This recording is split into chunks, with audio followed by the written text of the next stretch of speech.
Hello everyone, welcome back to my channel.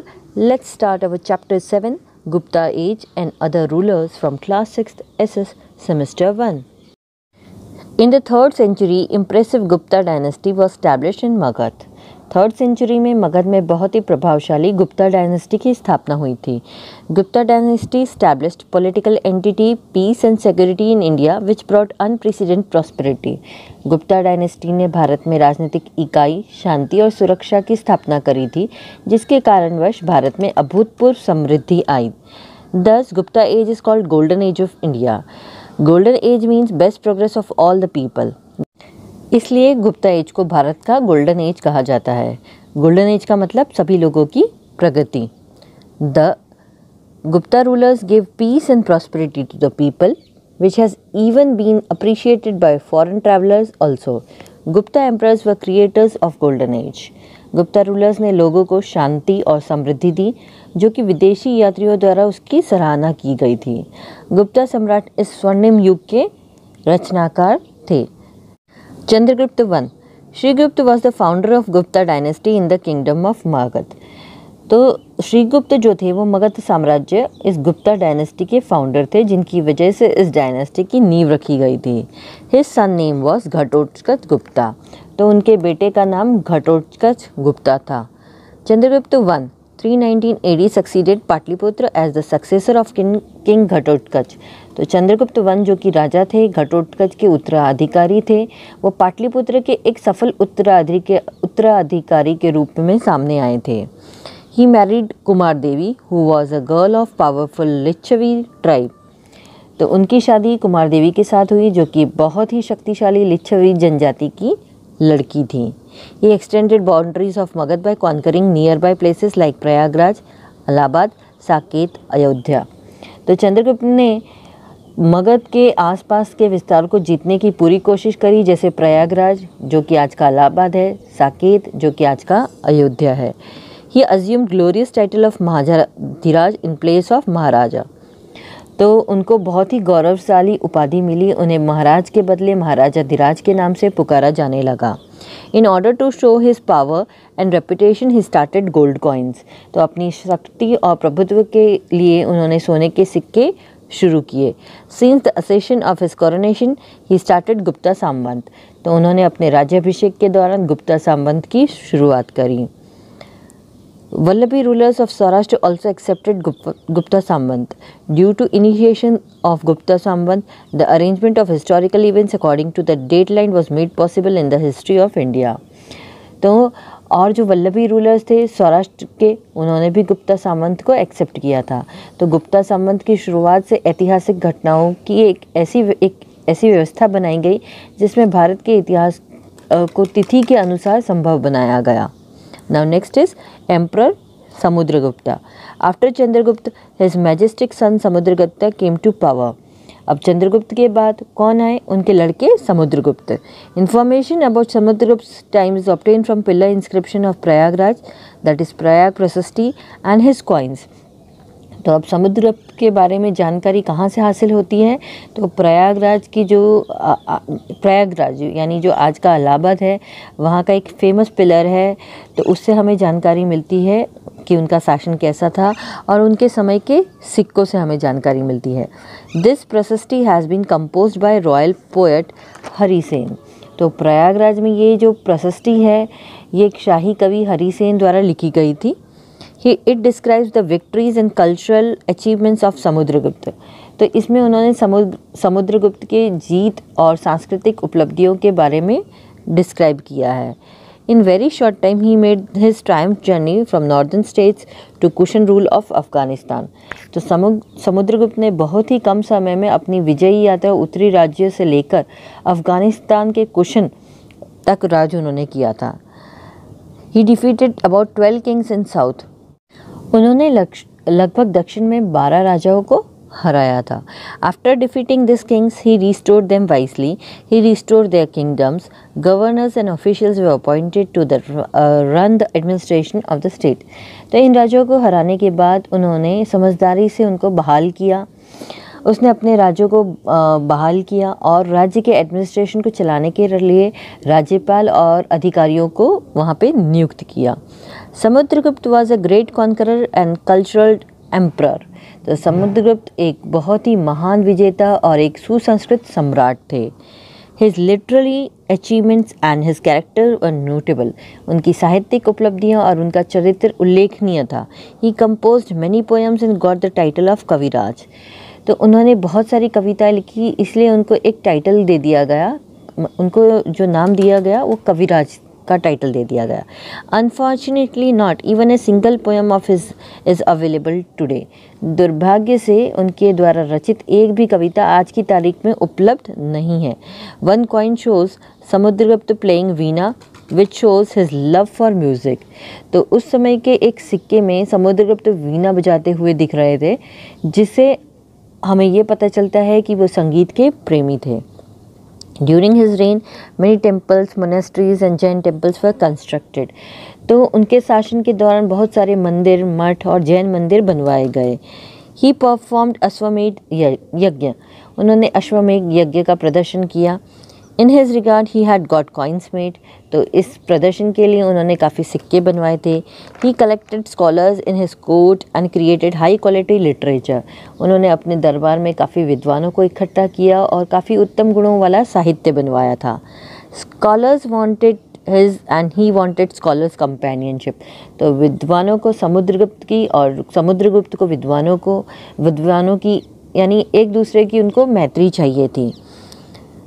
He encouraged Hinduism. He embraced social customs.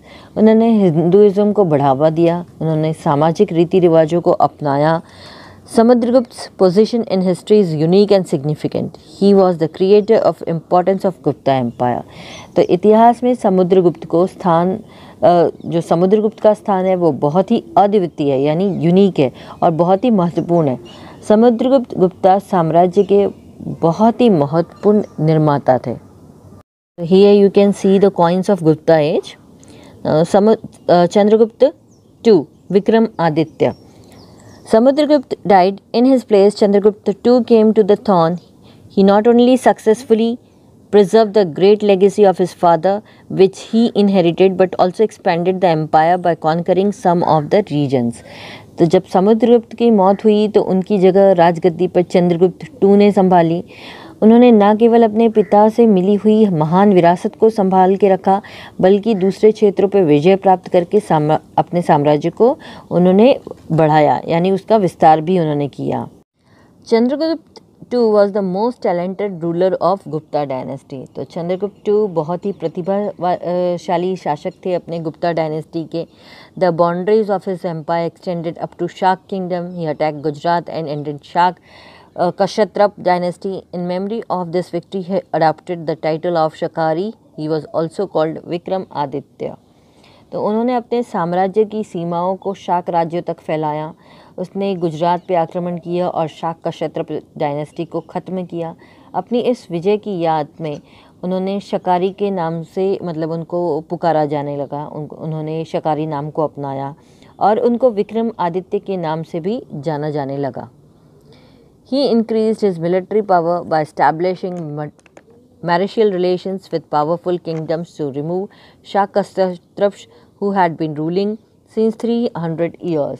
तो उन्होंने अपनी सैन्य बल को बढ़ाने के लिए शक्तिशाली राज्यों के साथ वैवाहिक संबंध स्थापित किए ताकि वो शाक क्षत्रप के वहाँ से हटा सकें जो कि वहाँ पर 300 सालों से राज कर रहे थे।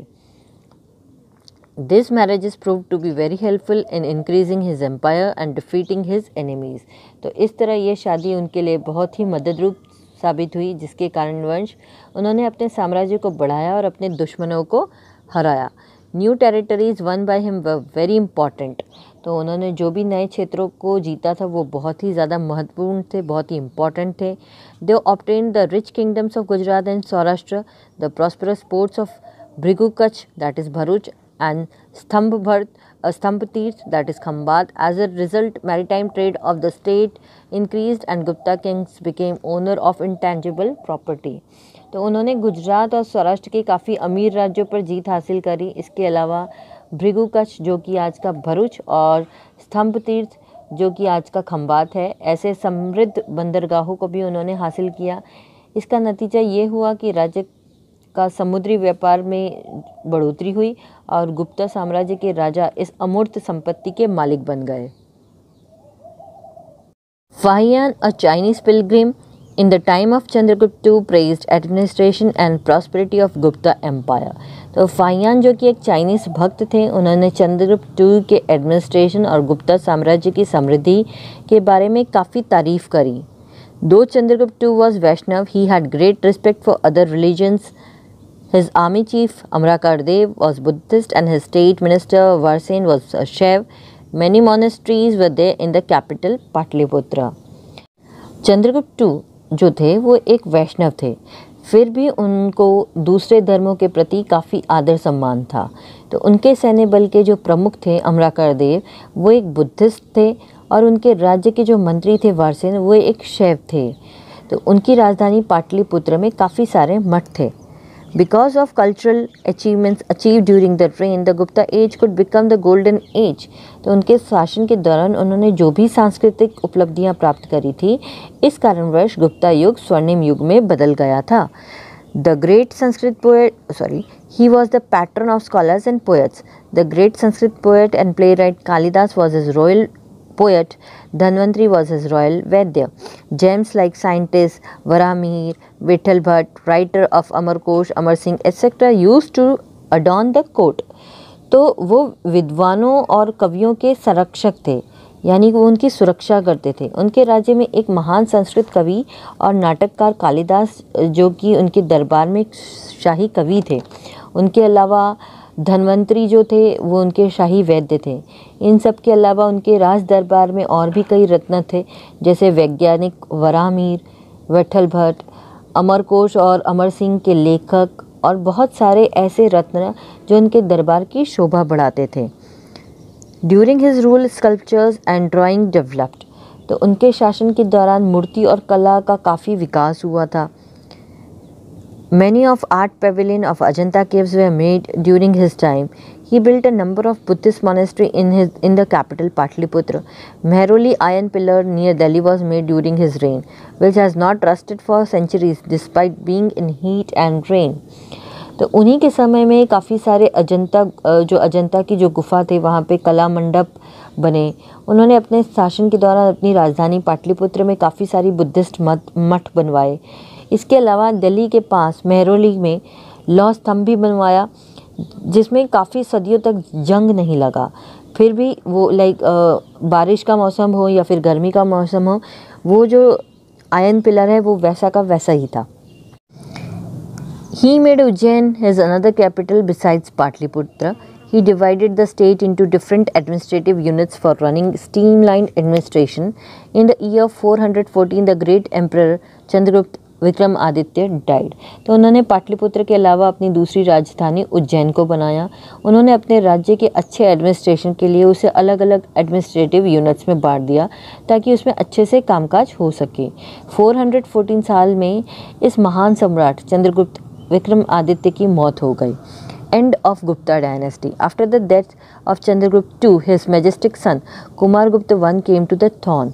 During his time, some famous caves of Nalanda and some caves of Ajanta were erected.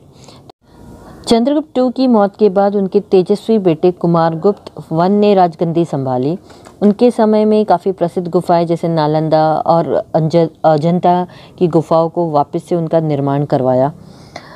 After Kumargupta I, his brave son Skandagupta came to power. The weak rulers of post-Skandagupta time could not withstand the onslaught attacks of the obsessive and powerful Hunnas, and Gupta Empire disintegrated in 550 AD.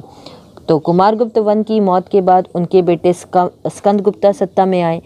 स्कंदगुप्ता के बाद जो राजा आए वो काफ़ी कमज़ोर थे, तो इस वजह से वो काफ़ी जुनूनी और शक्तिशाली हुन्नास के हमले को सहन नहीं कर पाए और गुप्ता साम्राज्य पूरी तरह से टूट गया और 550 AD में ख़त्म हो गया।